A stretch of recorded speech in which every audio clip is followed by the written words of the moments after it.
Jewellers వారి exclusive branch Purvi gold and diamonds November 1న KBHP లో ఘన ప్రారంభం. ప్రతి 3 లక్షల కొనుగోలుపై 500 మిల్లీగ్రాముల గోల్డ్ కాయిన్ విచ్చేయండి.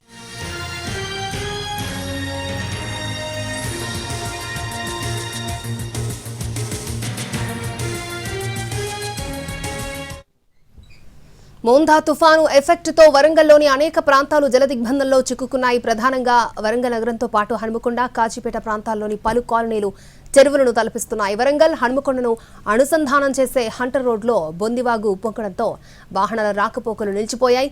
ములుగు రోడ్డు దగ్గర నాలా ఉధృతంగా ప్రవహిస్తోంది. సంతోషిమాత కాలనీ, DK నగర్, అనంత్ నగర్, మైసయ్య నగర్, సమ్మయ్య నగర్, సాయి గణేష్ కాలనీలోని ఇళ్లలోకి వరద నీరు చేరుకోవడంతో స్థానికులు ఇబ్బందులు పడుతున్నారు. వరద ప్రభావంతో వరంగల్ భద్రకాళి ఆలయానికి రాకపోకలు బందయ్యాయి. ఆలయం నుంచి పాలిటెక్నికల్ కళాశాల వరకు రోడ్డు జలమయమైంది. వరంగల్ తూర్పు పరిధిలో 6 పునరావాస కేంద్రాలను ఏర్పాటు చేశారు. ముంపు ప్రాంతాల ప్రజలను పడవల సహాయంతో తరలిస్తున్నారు.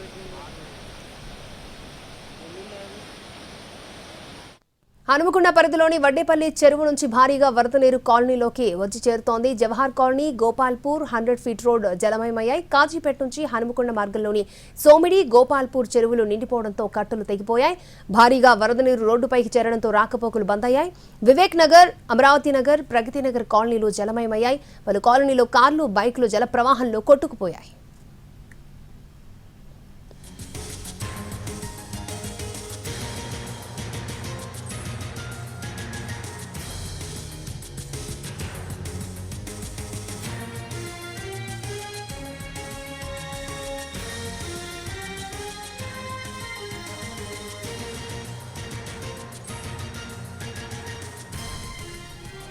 హనుమకొండలో లోతట్టు ప్రాంతాలు నీట మునిగాయన్నారు మంత్రి కొండా సురేఖ. నాలాల ఆక్రమణలు, అక్రమ నిర్మాణాలై నగరంలో వరద నీరు నిలవడానికి కారణమని అన్నారు మంత్రి.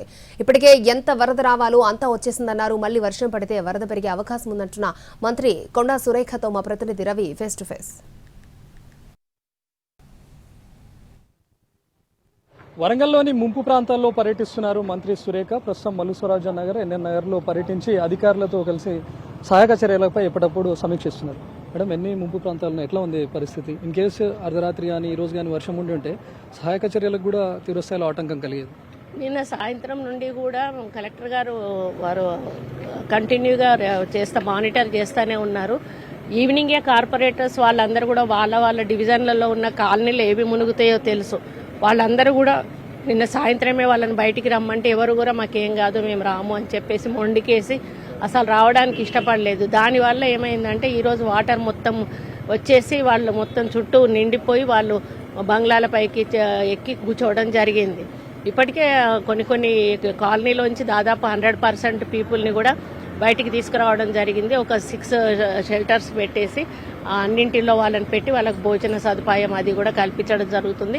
ఇప్పుడు కూడా NDRF బృందం వెళ్తా ఉన్నారు. వాళ్ళకు ఫుడ్ ఫెసిలిటీ ఇస్తూ వాళ్ళను కూడా బయటకు తీసుకురావడానికి, కొంతమంది పేషెంట్స్ ఉన్నారు, కొంతమంది ఓల్డ్ ఏజ్ వాళ్ళు ఉన్నారు, అట్లాంటి వాళ్ళని తీసుకురావడం కొంత ఇబ్బంది అవుతుంది. అయినా కూడా వాళ్ళు చాలా రిస్క్ చేసి తీసుకొస్తున్నారు. మాకు బోట్స్ లేకపోవడం కొంత ప్రాబ్లం అయింది. ప్లస్ ఫుడ్ సప్లై కోసమని డ్రోన్స్ కూడా తెప్పిస్తున్నాం. ఒకవేళ ఈ ఫ్లేట్ అయినా కూడా వాళ్ళకి ఇంత లోపల ఫుడ్ ఫెసిలిటీ కల్పించాలని ఏవైతే మేము షెల్టర్స్ పెట్టామో అన్ని షెల్టర్స్లో కూడా వంటలు వండి వాళ్ళందరికీ కూడా భోజనాలు పెట్టడం జరుగుతూ ఉంది. మొత్తం ఇదంతా కూడా సెట్ రైట్ అయ్యే వరకు కూడా ఆ రెస్పాన్సిబిలిటీ మేమే తీసుకుంటాము. నిన్న ఈరోజు స్కూల్స్కు కూడా హాలిడేస్ ఇచ్చాము. పబ్లిక్ కూడా మేము చెప్తా ఉన్నాం, దయచేసి బయటకు రాకండి. మళ్ళీ ఈరోజు కూడా మేబీ ఉన్నది అని చెప్పేసి మనకు వాతావరణ శాఖ వాళ్ళు చెప్తున్నారు. కాబట్టి ఇంట్లో ఉంటేనే సేఫ్, కాబట్టి ఇంట్లోనే ఉండమని చెప్పడం జరుగుతుంది. మేడం, ప్రస్తుతం ఏ ప్రాంతాల్లో పర్యటించారు? ఎట్లా ఉంది సిచ్యువేషన్? లేకపోతే ఎక్కడైనా ఇంకా ఎగువ నుంచి వరద నీరు వచ్చే అవకాశం ఉందా? లేకపోతే స్టేబుల్ గా ఉన్నటువంటి ప్రాంతాలు? ఇప్పుడు మీరు మల్లుస్వరాజ్యం నగర్ చూశారు, ప్రస్తుతం NN నగర్ కానీ ఇదంతా స్టేబుల్ గా కనిపిస్తుంది. అంతా వచ్చేసిందండి. మళ్ళీ వర్షం పడితే గానీ మళ్ళీ వచ్చే ఛాన్సెస్ ఉంటాయి. అందుకనే ముందే వీళ్ళని షిఫ్ట్ చేస్తా ఉన్నాం. ఇంకా వీళ్ళని షిఫ్ట్ చేసినాక ఎక్కడి నుంచి వర్షం వచ్చినా కూడా ఇంకా అది పోయే వరకు కూడా మనం వీళ్ళను రెస్క్యూలో పెట్టుకోవాల్సిందే. కాబట్టి మళ్ళీ వర్షం రాకుండా ఉంటే మేము సేఫ్ జోన్లో ఉంటాం. మేడం, 2 ఏళ్ల క్రితం వచ్చిన వరదల్లో చూసాం, ఆల్మోస్ట్ వరంగల్లో చాలా ప్రాంతాలు జలదిగ్బంధంలో ఉండిపోయి కొన్ని రోజుల పాటు ఉన్నాయి. మరోసారి ఇక్కడ అంటే భారీ వర్షం కురిస్తే చాలు ఆల్మోస్ట్ వరంగల్లో సగభాగం నీటిలో మునిగిపోతుంది. ఎందుకు ఈ పరిస్థితి వస్తుంది? దానికి డిఫరెంట్ కారణాలు ఉండొచ్చండి. కొన్నేమో లోతట్టు ప్రాంతాలు ఉన్నాయి, కొన్నేమో నాలాలు ఆక్రమించుకున్నారు, కొన్నేమో ఇల్లీగల్ కన్స్ట్రక్షన్స్ అయినాయి. ఇట్లా ఒక్క కారణం అంటూ లేదు, దానికి డిఫరెంట్ రీజన్స్ ఉన్నాయి. దాని మీద ఒక అంటే మేము రిపోర్ట్ కంపల్సరీ తెప్పించుకోవాల్సిన అవసరం ఉన్నది. టోటల్ రిపోర్ట్ ఏంటి అనేది ఇది అయిపోయినాక ఆఫీసర్స్ తోటి అలర్ట్ చేసి అసలు ఎందుకు ఇట్లా జరుగుతుంది అనేది ఒక టోటల్ డిపిఆర్ తెప్పించుకుని ముఖ్యమంత్రి గారు కూడా ఈరోజు ఎట్లాగా అదే ఆదేశిస్తారనుకుంటా. దాని ద్వారా రాబోయే రోజులలో ఇటువంటి సంఘటనలు జరగకుండా ఏ విధంగా మనము ముందే చర్యలు తీసుకోవచ్చు అనే దాని మీద ఒక అవగాహనకు రావడం జరుగుతుంది. మేడం, ఎన్ని పునరావాస కేంద్రాలు ఏర్పాటు చేశారు? అక్కడ ఎలాంటి ఏర్పాట్లు ఉన్నాయి? వరంగల్కి 9. ఆల్మోస్ట్ ఎంతమంది? 600 మంది పై వరకు ఉన్నారు. ఇంకా అంతమంది వరకు కూడా వచ్చే అవకాశం ఉంది. నిన్న అర్ధరాత్రి నుంచి కానీ ఈ రోజు తెల్లవారుజామున కానీ వర్షం లేదు కాబట్టి రెస్క్యూ ఆపరేషన్స్ కొనసాగుతున్నాయి. ఇన్ కేసు వర్షం కనుక మళ్ళీ కురిస్తే ఆల్రెడీ వాతావరణ శాఖ కూడా హెచ్చరించింది మరొక 2 రోజుల పాటు అలర్ట్గా ఉండాలని. ఇన్ కేసు వర్షం కనుక కురిస్తే ఎగువ నుంచి వచ్చే వరద నీటి ఉధృతి మరింత పెరిగే అవకాశం ఉంది. కెమెరామెన్ ఎల్విఎస్ ప్రసాద్తో రవికుమార్, ఎన్టీవీ, వరంగల్ నుంచి.